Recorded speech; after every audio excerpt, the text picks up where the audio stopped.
Most beginners don't finish projects, and it has nothing to do with talent, motivation, or discipline.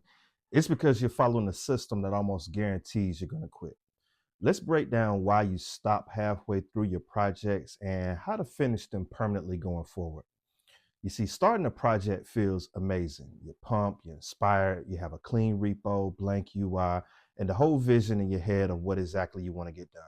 But somewhere along day two, three, four, five, maybe even six, everything slows down, bugs start to show up, features get messy, that excitement starts to fade, and you start thinking maybe I should do something different. From a professor, I was told every project has phases: an excitement phase, a confusion phase, and a clarity phase. You expect the confusion phase to feel wrong. You think if I were good at coding, this wouldn't feel so hard. But the confusion phase is really where every developer really wants to be and spends most of their time. Everyone that's been coding for a while just kind of knows that confusion kind of comes with the territory and is usually temporary. Number one, stop building huge projects.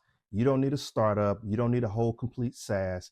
You need something small but complete. A notes app, a habit tracker, an invoice tool. These are perfect. Complete the cycle, and your brain is going to start developing that finishing muscle that you're looking for. Number two, define your finish line before you start. You see, the reason most projects fail isn't necessarily because of skill, it's scope.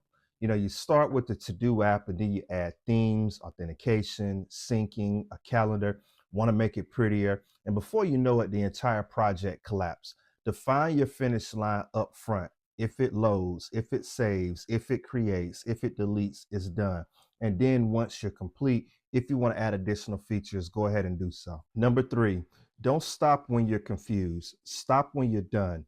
Confusion isn't a reason to quit. It's a signal that you're getting close to clarity. The curve isn't simple. The process is the same. You start with confusion, clarity, and then you get confidence. And if you quit in the confusion phase, you're never going to get the confidence that you need to continue to keep building and continue to grow as a developer. So here's the simplest habit that's going to help make sure you finish every time you start a project. Look the code in 45 to 50-minute sessions, and don't necessarily quit when you're tired or when you get confused. Quit when you have momentum.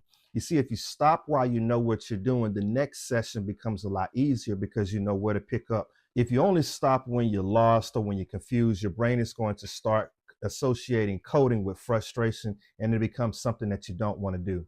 Finishing isn't so much about talent, but it's more so about designing the system where quitting isn't the default thing that you do. So this week, pick a small project, define your finish line, expect confusion, and push through it. Once you finish that one project, you'll finish 10. And before you know it, you'll find yourself a more confident developer and you'll be able to add more complexity to your project.